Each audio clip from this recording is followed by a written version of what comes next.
Hi, hey, hello, and welcome to the 80th, Andrew. We're almost to 100, the 80th episode of The Educated Fan.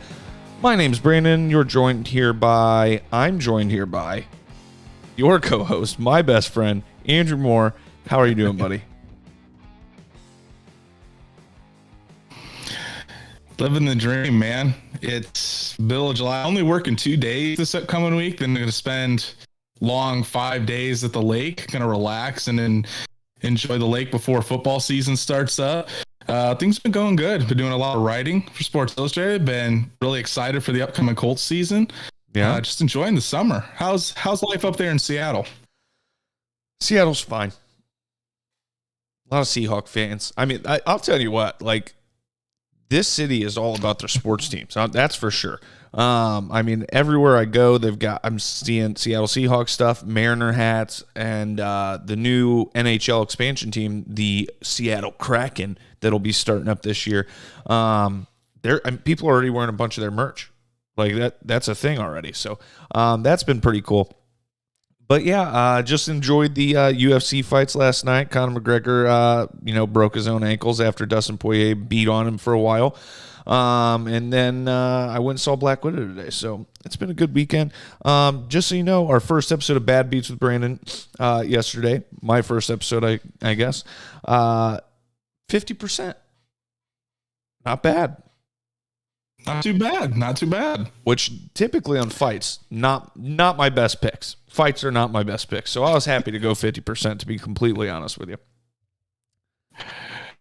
Well, hey, I think if you want to be a professional sports gambler, you have to just hover around that 60% mark. And that's what Colin Cowherd always says. So who knows if that's true or not, but hey, you're on your way to becoming a professional sports gambler. I'd be happy with 60%. That'd be pretty badass. But Andrew, let's dig right into it. We got Colts offensive line group today. Little preview on that, division breakdown for the NFC West, some news around the league, and a little new kid at school. So let's dive in. Offensive line, Andrew. I mean, we got Quentin Nelson. We got Ryan Kelly. We got Glowinski. We got Braden Smith. And we got kind of Eric Fisher, Sam Tevy over there at left tackle. Pretty damn good group of guys. Not too bad.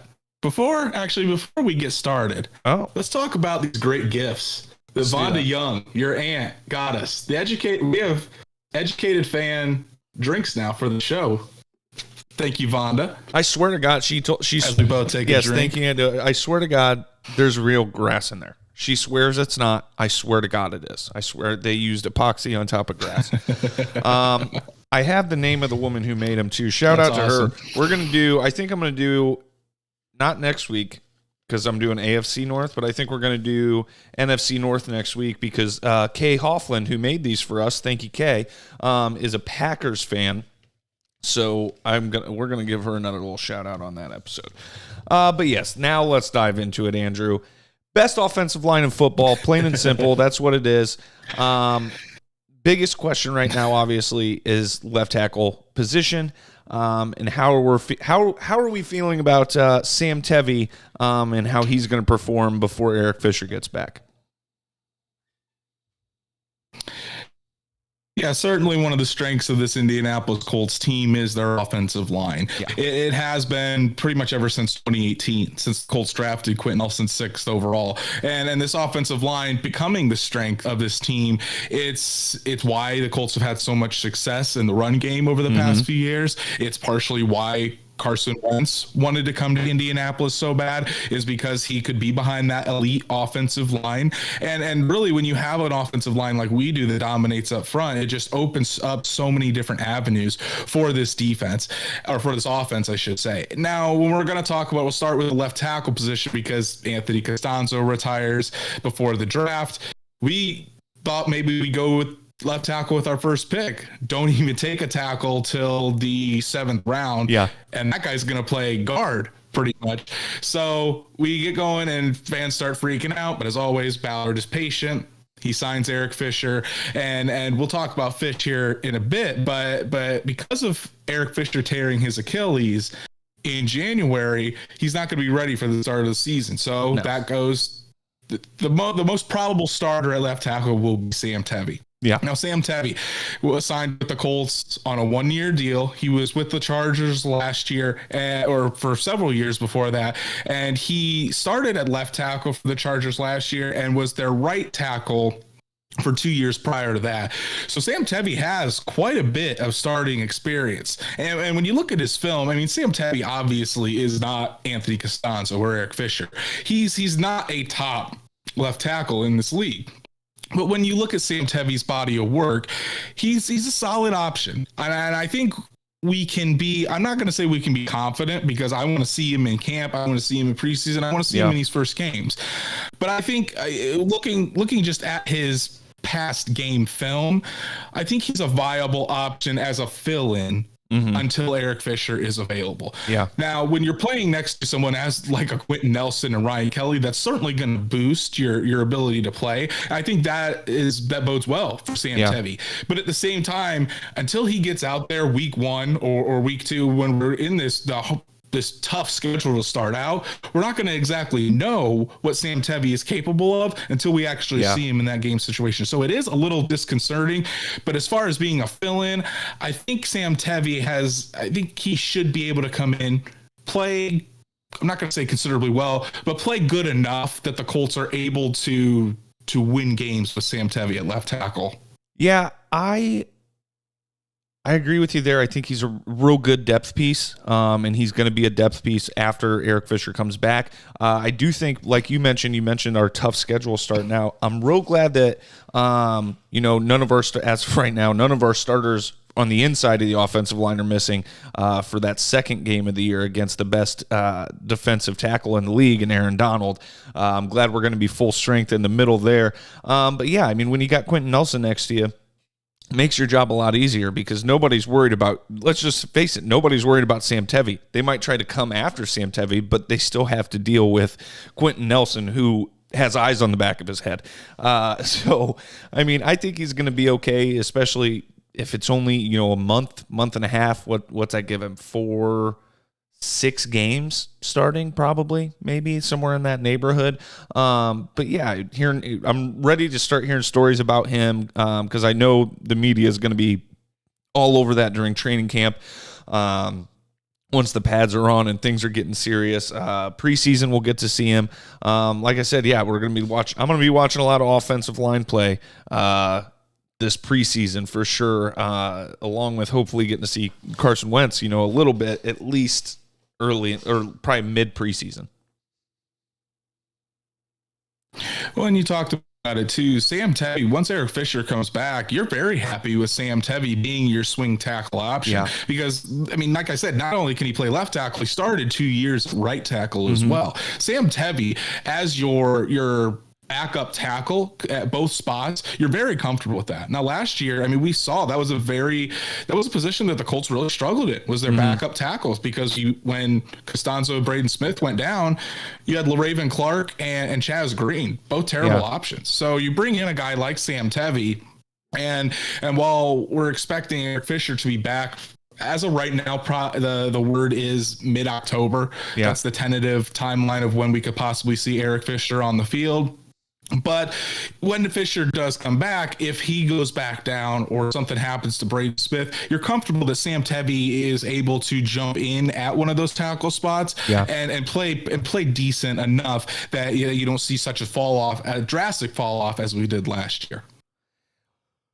Yeah, I agree. Eric Fisher, he's going to return in October. The question is he going to return and be that same Eric Fisher as he was before this injury, because he was playing really good football for the Chiefs.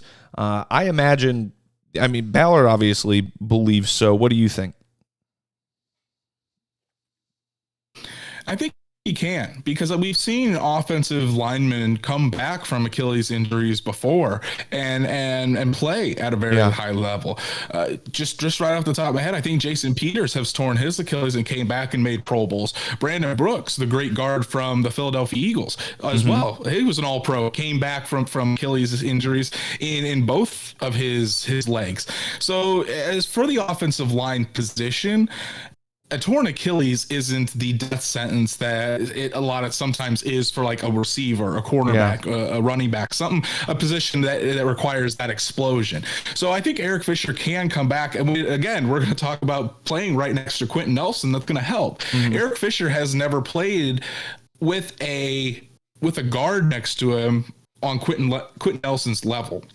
Right. So Eric Fisher, especially these last few years, I mean, he made the Pro Bowl in 2017. He made the Pro Bowl in 2019. I think if he can come back and show that he is fully recovered from that Achilles, plays at a very high level, I don't necessarily think this is just a 1-year rental at left tackle. I think the Colts could very well, and I think the Colts are planning on this, that if he does play well, Eric Fisher is going to be the left tackle for this team for another 4 or 5 years at least. Yeah, he's only should be 31, 32 years old. He was the number 1 pick in the 2013 NFL draft. So that's a year after Andrew Luck was picked. And that is only a couple years before, like 4 years before Carson Wentz was picked. So you kind of see he's still a young guy. Yeah. He's only in his early 30s, so he can come back and be a starting left tackle and a high quality left tackle for years to come. And I think the Colts would hold on to him if that's the case. He was the number one pick. Number one overall pick in 2013. You think he's better than Costanzo if he's at his best?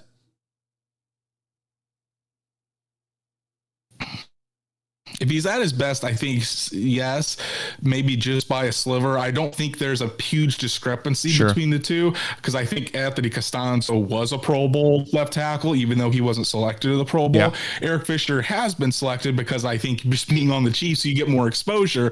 But yes, I think Eric Fisher is on the same level as an Anthony Costanzo when fully healthy. I would agree. I just wanted your opinion on that.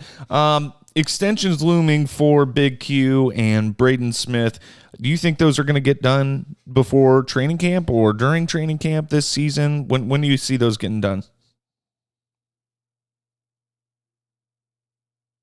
Braden Smith, I see getting done before training camp. I know the Colts would like to have it done before then, and I talked about that a little bit in my article this past week on the tackles. Is Braden Smith, he really doesn't care about the contract situation. You see him on social media.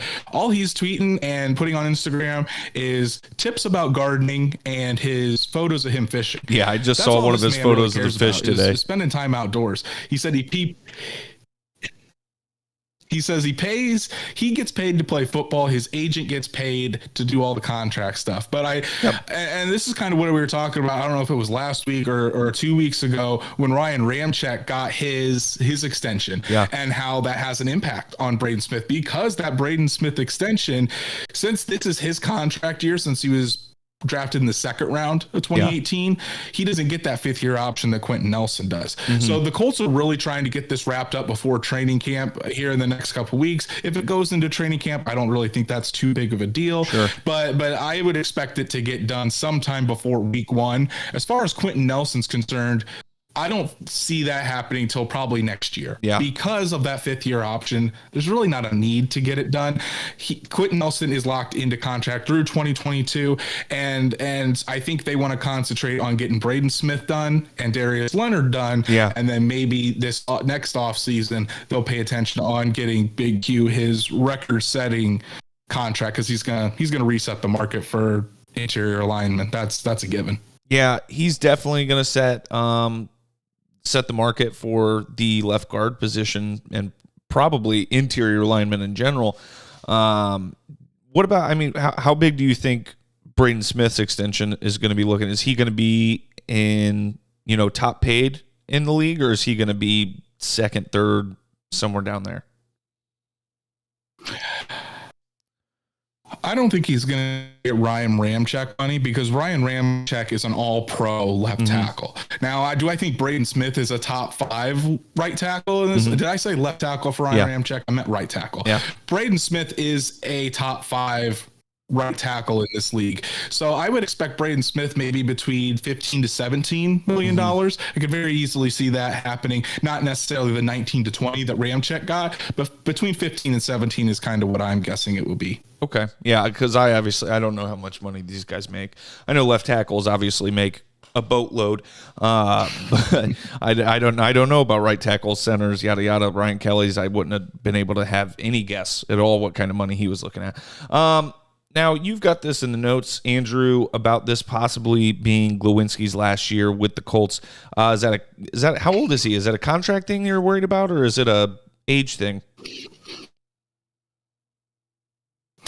So it's a contract thing. Okay. Because this is a contract year for Glowinski, and while he has played, he's been solid. I mean, when you think of the offensive line the past few years, you would probably say that out of the 5 starters, Glowinski's probably the 5th best. I mean, no disrespect to Glow, but you've got best guard in the league, one of the best right tackles, one of the best centers, Pro Bowl Anthony Costanzo. Glowinski's just kind of 5 out of 5. So, and Mark Glowinski, the thing is, at some point you're gonna have to kind of make some concessions, because somebody's got Ryan Kelly is getting paid top 5 center money. Braden Smith's going to be getting top 5 right tackle money. Quentin Nelson's going to get top 1 left guard money. If Colts re-sign Eric Fisher's going to get big money as left tackle. So you can't put, while the Colts want to invest in the offensive line, Chris Ballard also has to be smart about this. You can't put all of your cap space into guys that don't even touch the ball. And that's where I kind of think that might be where Mark Glowinski, while he's been solid, he's just the odd man out. Not saying this is going to happen. I'm just saying it's something to think about, that this could be Glowinski's last year. And a lot of it, I think it all depends on how some of these young guys develop too. I mean, Danny Pinter, we're going to see how he takes a step in his second year. Will Fries, the guard that the Colts drafted in the 7th round, he really could have gone in the 3rd or 4th. He's got great tape, and if he's going to be a solid guard, he could slide right in at that right guard spot if Glowinski leaves. So it's just something to think about, that in the contract year that Glowinski's in, he's already getting paid $8 million this year. Yeah, he's probably going to be wanting at least that or a little bit more on his next contract. And I just don't think the Colts are going to want to put that much resources into the offensive line when they've got other positions of need as well. Yeah, and it just makes sense, especially because we've drafted people that could play that position, like you said, Pinter, the new guy, Will Fries. We've got guys that, as long as they're developing like we've hoped they will, doesn't make sense to, like you said, these guys don't touch the football. You know, it doesn't make sense to keep pouring the resources into those guys as much as, we would have to be able to hang on to a Glowinski. So, Ryan Kelly, I think, I can't remember what stupid ranking it was, but I just saw him ranked as top 10 center in the league by somebody. Well deserved. Yeah, Pro Football Focus ranked him 9th, and then I think Bill Barnwell. We actually have an article on Sports Illustrated about it. He came out as the 8th best center. So I think he's a top 5 center in this league. I really do. Just the way how smart Ryan Kelly is, and how much respect he commands, not only from the Colts locker room, but from people around the league. I mean, you've heard numerous guys say how Ryan Kelly is just so incredibly smart and so underrated as a center. Yeah. And it could be because he plays next to Quentin Nelson. I really don't know. But Ryan Kelly, I mean, the Colts gave him a 4-year, $50 million extension last summer that made him the highest paid center in the league. I think now he's like third highest paid center in the league. But Ryan Kelly is crucial to this team. When he goes out, the Colts offensive line isn't nearly the same, and it really, there's just so many things that he does that aren't necessarily shown. Like, he calls out all the protections. That's what Ryan Kelly mostly handles, is all the protections of the line of scrimmage, so the quarterback can then dissect the defense. So I'm a huge fan of Ryan Kelly. I think he's been an absolute stud, and he's become, from a quiet guy as a rookie, Ryan Kelly is, I mean, Frank Reich calls him a dog. He's become one of the core leaders on this team, and it's kind of cool to see over his career how Ryan Kelly has came into his own. I agree. I mean, that's it on the offensive line. Real quick, I did have something that popped up this week, and I know we already talked about wide receivers a couple weeks ago. Mike Strawn is getting some attention. Pat McAfee brought Mike Strawn up on his show the other day, and he heard that this guy might turn into something good. Desmond Patman might be in trouble in regards to that position battle for wide receiver 3, 4.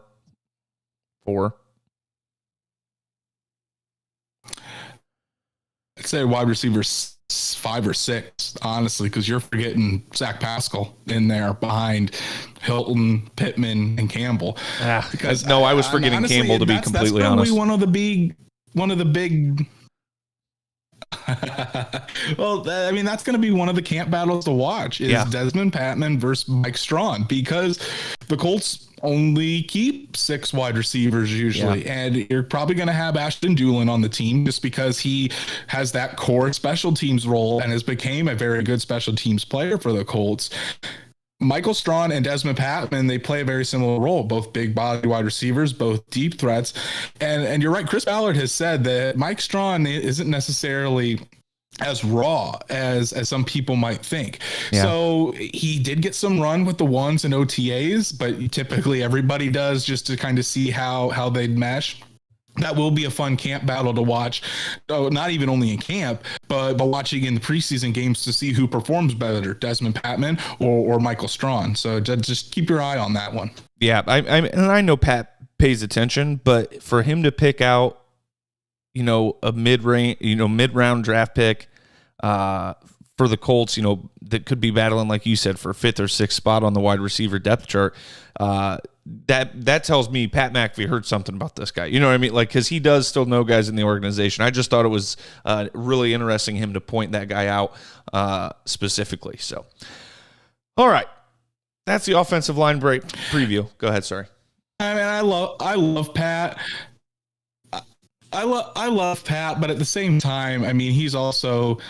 It could just be a joke, but one thing Pat has done consistently all offseason is kind of talk crap about Michael Pittman, and the Colts and Chris Ballard and but Frank Reich in particular are very high on Michael Pittman. Mm-hmm. So, I mean, it could just be a running joke. So we love Pat, but don't take everything he says as gospel though. So I will agree with you though. He definitely has his sources and the people he still talks to within the Colts organization that give him insider information though. That's very, very true. For sure. All right, let's move along to the NFC West breakdown. Andrew, I think up front, I think this is probably the best, maybe second best division in the NFL right now. And the AFC North is they're probably right there at 1 and 2, I would say, is well-roundedness. I'm just telling you right now, when I try to pick who's the order of this division, I might put money on who I think is going to be number 1. Definitely not the rest of that list. I mean, all 4 of these teams can make the playoffs. I really think they could with the extended playoffs. That maybe it would not be easy, obviously, but they're that good. So let's start with Seattle. They won the division last year. Seahawks are in an interesting place. I think Seattle has the most to lose here in this division. But let's just go through it. Free agency, they picked up Gerald Everett, tight end, and they got Alden Smith for a year, $1.1 million. Hell of a deal, getting Alden Smith at $1 million.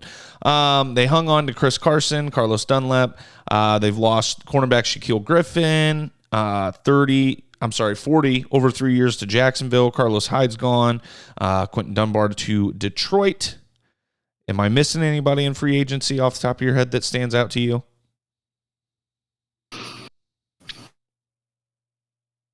Yeah. Not that I can think of. The Seattle Seahawks, I mean, I think what they could have done is try to find maybe another weapon.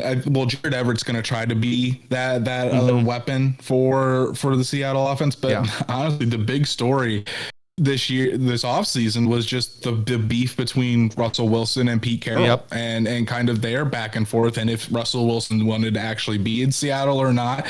But as I think, and I don't quote me on this, but I think that their cap situation wasn't the greatest as far as going out and being able to get a bunch of guys. And that's why they lost Shaquille Griffin and Quentin Dunbar and guys like that. Well, Andrew, they weren't very active in the draft either. They only had 3 picks. Round 2 wide receiver Dwayne Eskridge from Western Michigan. Other than that, I don't remember what the other 2 picks were, but I mean that was their highest pick, and they got a wide receiver early, so maybe they're looking to get some production out of a guy like that early. But I mean, Russ wants the team, the offense to run through him, and Pete Carroll wants it to run through the run game. But you know what I mean? And it just Russell Wilson wants to be Patrick Mahomes, and maybe he could be, but that's just not the way that offense works. It never has.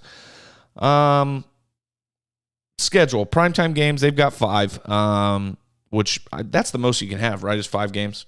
Because there's not any other teams playing more than 5. I think so. Okay, so primetime, they've got 5, 3 in a row. So. They actually have 3 in a row, 3 primetime games in a row. They do a Thursday night, a Sunday night, and then a Monday night. I thought that was interesting. Their second 2 are also in a row, Monday night, and then they turn around and play on a Sunday night. So a little bit shorter week for them on that one. A bye week in week 9. The NFC West is going to be playing the NFC North. So you got Packers, Bears, Lions, Vikings, and then the AFC South. I think we all know who's in that division. So, unfortunately for the Colts, the NFC West, like I said, probably the best division of football right now, and we got to play them all. So, notable games, they've got us week 1, Saints week 7, and Washington football team week 12. I mean, they might have come out of this with the easiest schedule of any number 1 division winning team.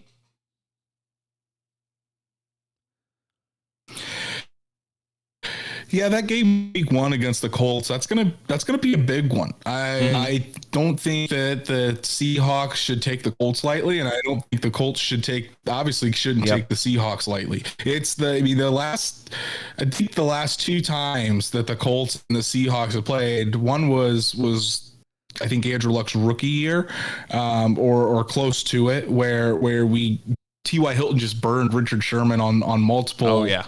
Multiple plays, and then the last time was in Seattle when Luck was out. I was actually at that game. wasn't a pretty game for the Colts, but that it's going to be a big game week 1. Lucas Oil Stadium, 100% capacity. It's going to be rocking. Carson Wentz's debut for the Colts. It's going to be a fun game.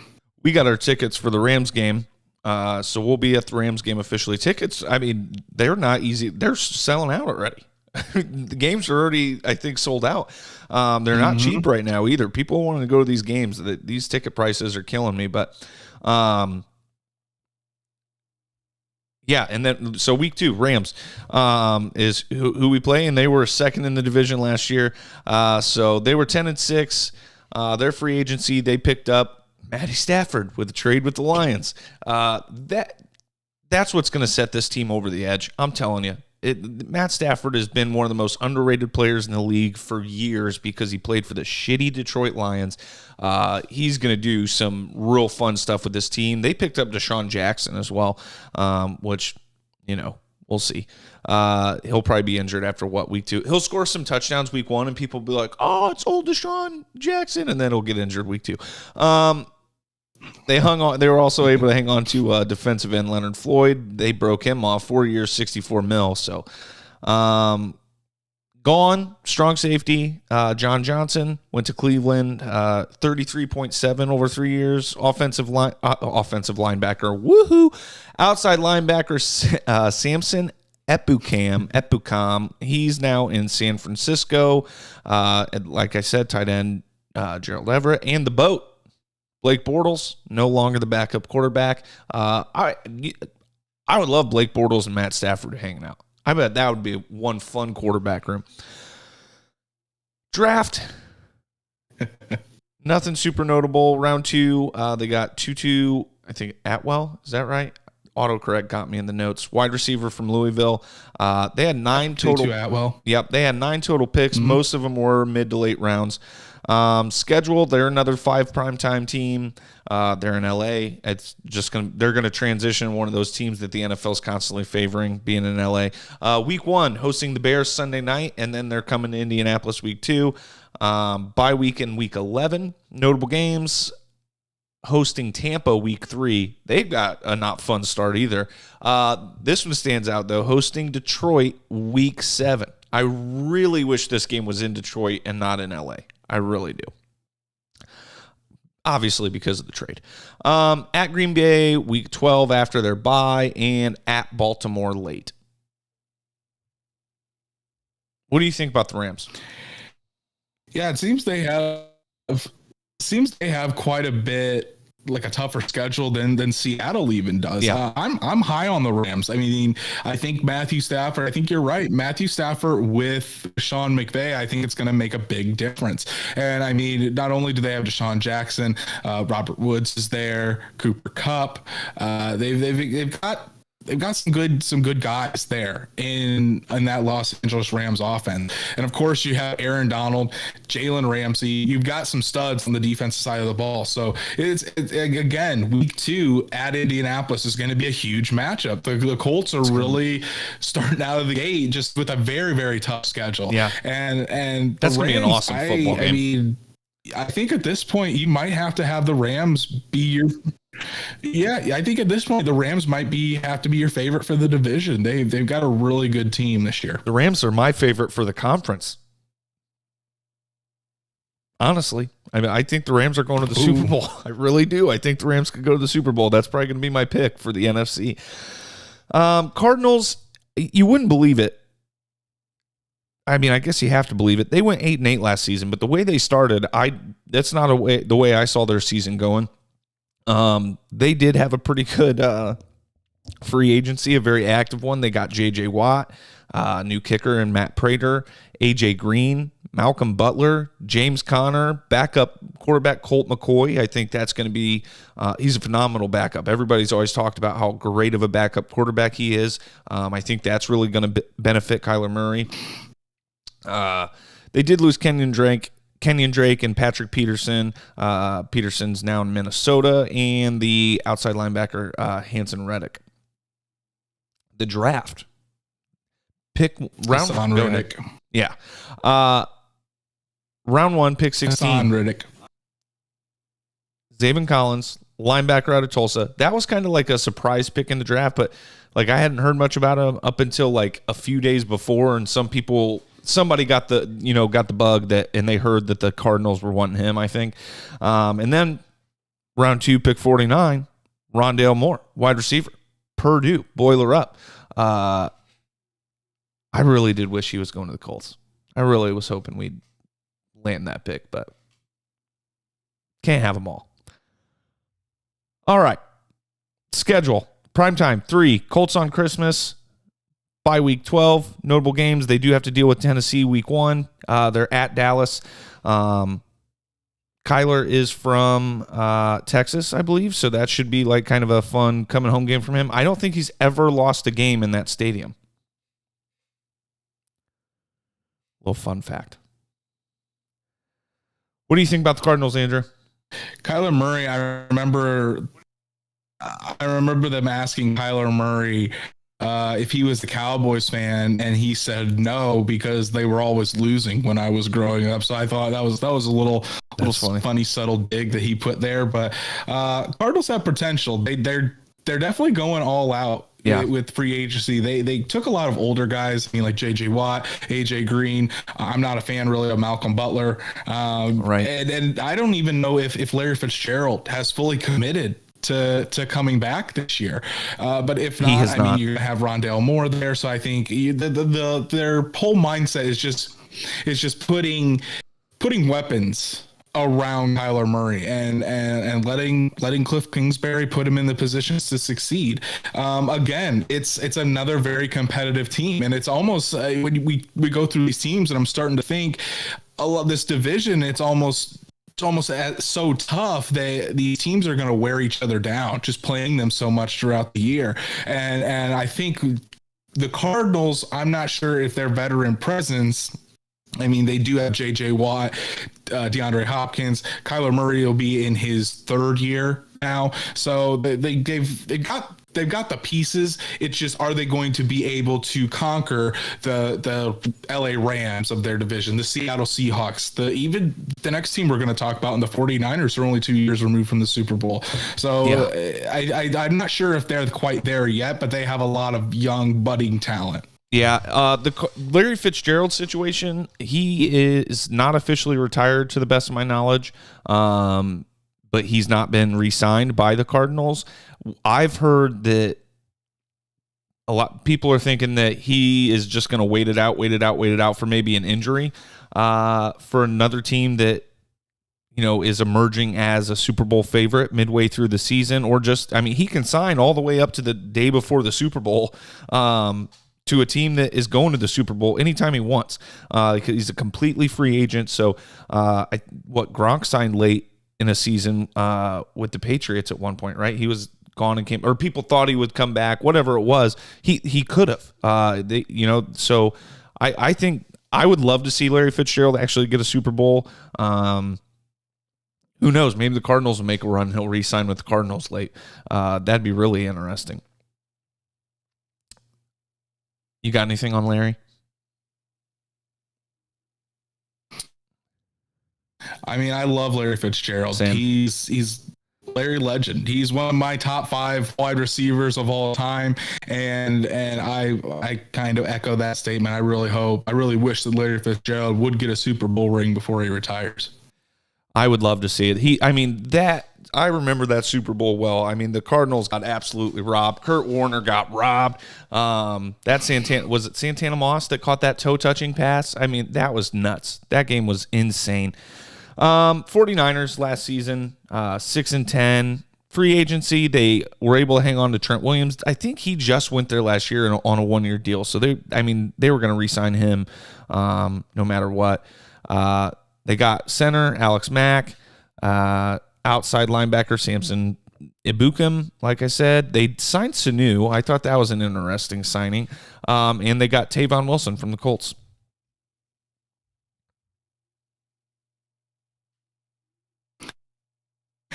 Yeah, good reasons from Tavon Wilson. He really didn't do anything for the Colts.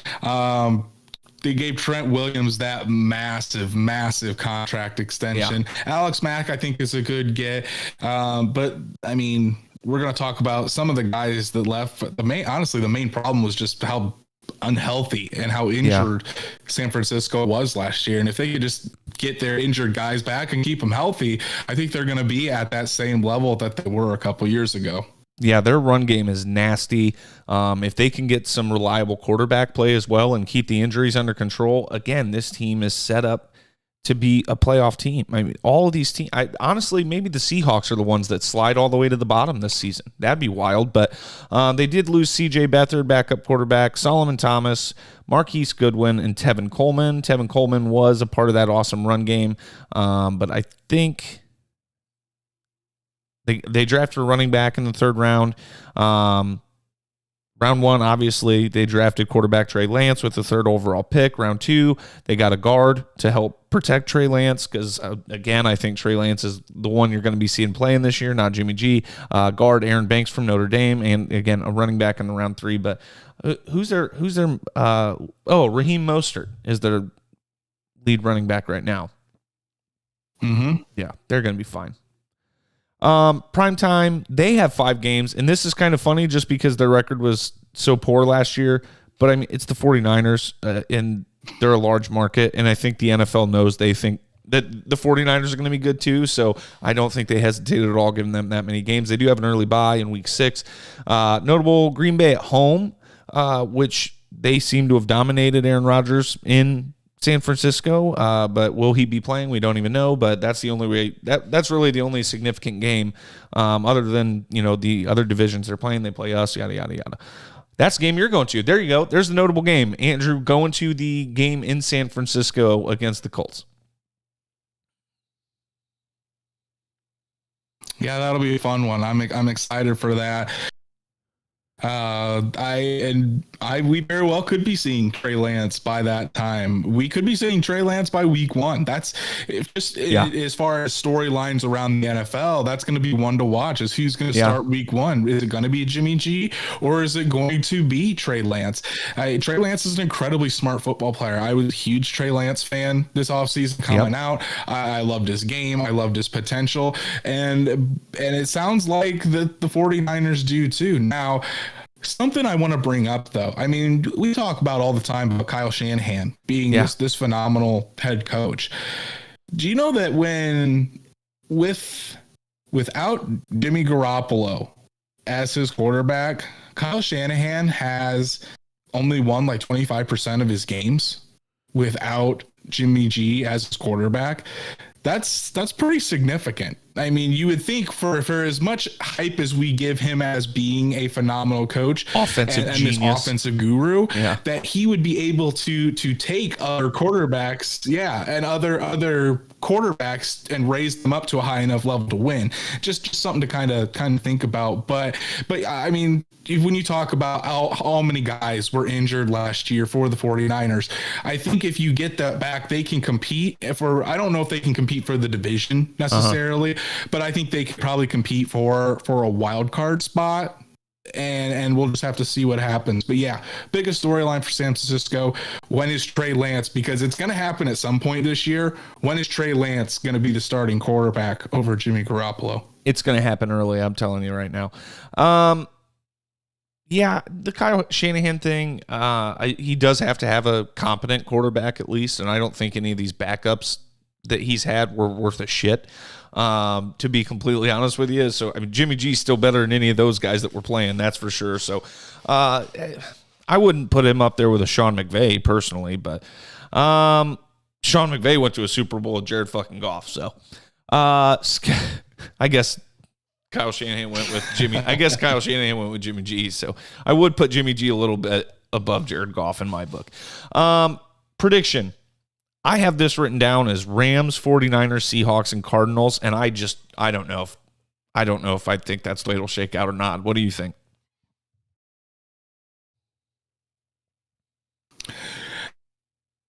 I'm going to go close, but I'm going to switch your middle teams. I'm going to go Rams win the division. Then I'm going to go Seattle 49ers. And I'm going to think the Cardinals come in last. And I just think the Rams are the best team in the division. I think Seattle and San Francisco will be very, very close. I'm going to give the edge to Seattle because they have Russell Wilson and the 49ers have Jimmy Garoppolo or Trey Lance. And then the Cardinals just aren't on that level yet. And I think the Cardinals are a good team, and I think they're going to take care of business outside of their division. But I don't think that the Cardinals are going to be able to just stand up to the test of those teams within the division. I still think the Cardinals will finish with maybe a 7-10, 8-9 record, but I don't think they will be able to catapult past one of those teams in the division standings. And that's if the 49ers all stay healthy, I should say. Right. Yeah. I mean, that you got to do first, but I don't think they have to play in New York against the Giants this year where they lost half their team in one game. So, I mean, that field is just awful. MetLife, or is it MetLife? Yeah, it's MetLife, right? Yes. Yeah, terrible. All right, that's it for the division breakdown. A little news around the league, just one thing. I don't even want to talk about this, to be honest with you, but Falcons linebacker Barcavius Mino arrested and charged in Texas for indecency with a child. Team terminated his contract immediately.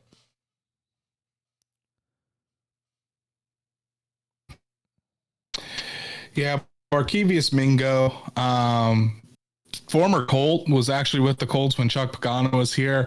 Not a good story at all. Trash human being.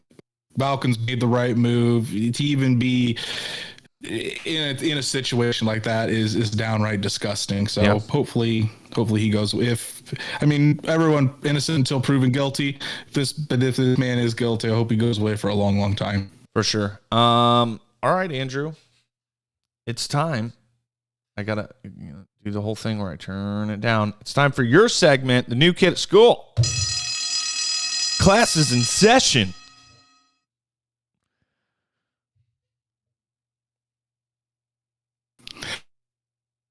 New kid at school this week, so we're moving right along. We got, I think, after this week, 2 more left, but we're gonna start out with maybe the surprise of the Colts draft class, and that's quarterback Sam Ehlinger. So he was taken in the 6th round by the Indianapolis Colts. Sam Ehlinger is a name that is known quite a bit around the league or around college football circles. He was very popular. He was born in and raised in Austin, Texas. He's the oldest of 3 children, and him and his family, long-time Longhorn fans. He grew up attending Longhorn games with his family all throughout his childhood, and from the time he was a little boy, that's where he wanted to play, was be the Texas Longhorns starting quarterback. So we go to high school. He attended Westlake High School, and that's actually the same high school that Drew Brees and Nick Foles are from. So that's pretty cool. Was coached by Todd Dodge, who was the longtime Texas high school coach, former North Texas coach, and Ehlinger became the starting quarterback as a sophomore. And honestly, I'm going to go through these stats. Sam Ehlinger was an absolute monster in high school in Texas. So, like I said, came to starter as a sophomore. Earned district newcomer honors as a sophomore. He had 2,500 passing yards, 876 rushing yards, and 42 total touchdowns as a sophomore in high school playing on varsity. That's just incredible.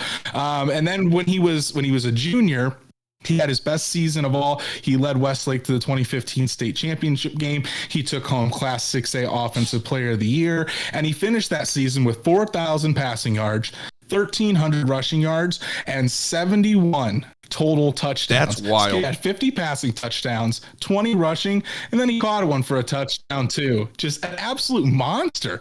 I couldn't believe it when I was looking up these stats. He did miss most of his senior year in high school with multiple injuries, and he only had 11 touchdowns, but he finished as the all-time leader at Westlake High School with 9,886 total yards, 7,491 passing yards, and got this, he only threw 10 career interceptions.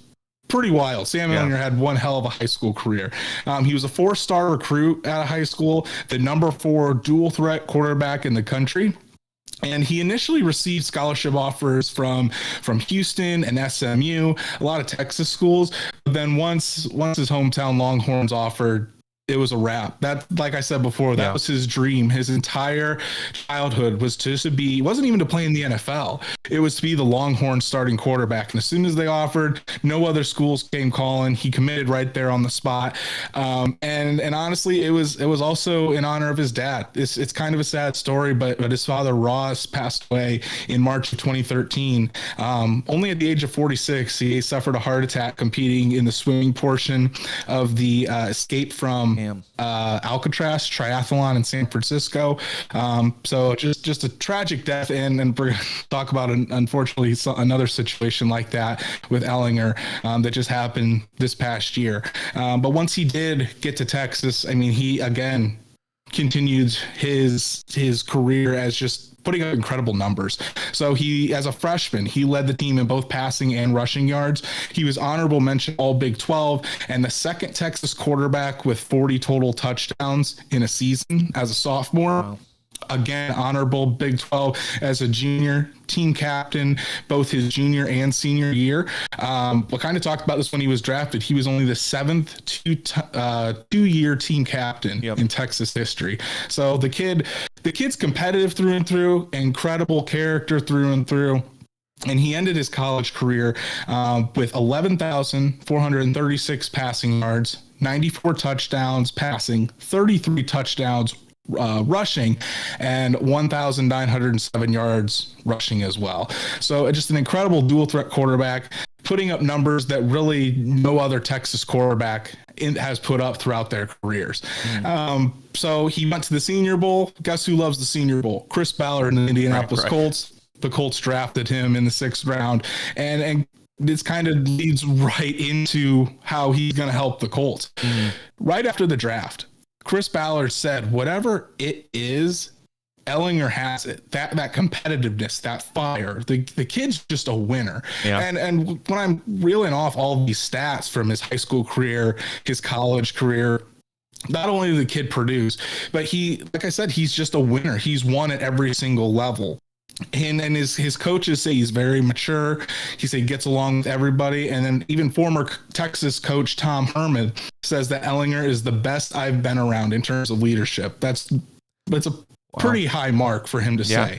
So getting to how he is as a player, he's got outstanding toughness in the pocket, and as a runner, very mobile athlete. He really delivers the ball with some zip, and he steps into his throws, and he consistently delivered in late game situations. So he's a very clutch athlete. Had a school record 7 game-winning drives as proof of that. So when you look at some things that he's not as great at, he's not very anticipatory when throwing the ball. He kind of has to see it before it happens, or see it before he throws the ball, which can definitely get him into some bad situations. Doesn't really play with consistent rhythm in his progressions. But overall, I mean, when you're talking about we're not talking about Sam Ellinger being the starting quarterback from the Colts. We're talking about Sam Ellinger possibly being the backup quarterback for the Colts. He's incredibly competitive, a dual threat ability. So when we're talking about maybe third string, we're talking about Sam Ellinger's role. It could be in short yardage situations where the Colts might want to throw him in there for some running packages, for some RPOs, kind of that Taysom Hill type role. You could very well see that if Frank Reich wants to get creative. But it seems like the Colts are very high on Sam Ellinger, just in terms of the type of person he is and the type of competitiveness and toughness that he can bring, not only to that quarterback room, but to the entire Colts locker room as well. So, and kind of how I was talking about how he lost his father, he also lost his brother right after the draft. Like literally the week after the draft, his brother was found dead off campus. So Sam Ellinger's gone through a lot in his young life, losing 2 people incredibly close to him. And it's hard not to root for this kid to succeed and do the best that he can. So, Sam Ellinger, he could be a surprise and someone to watch in training camp to see how he performs for the Indianapolis Colts. Yeah, I'm excited to see. I would love to see him in there for some Taysom Hill type stuff. That I would love to see Frank getting more creative again in the offense.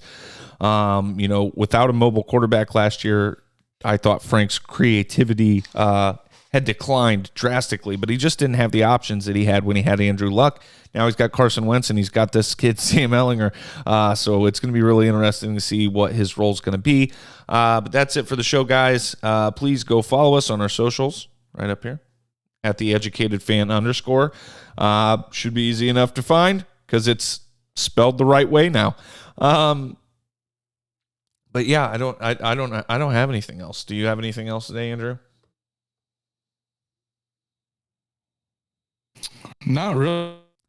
Just we're getting closer and closer to training camp. It's only a few weeks away now, and I'm excited to see football again. I'm gonna try to. I think I say this every week. I'm gonna try to go to a few training camp practices and get some insider information for us. But hey, before you know it, we're gonna be seeing some football games again, and I'm excited for it.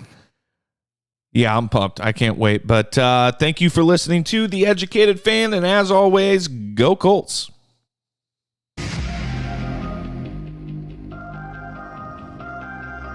Go Colts. I fucking love football, and I love you guys.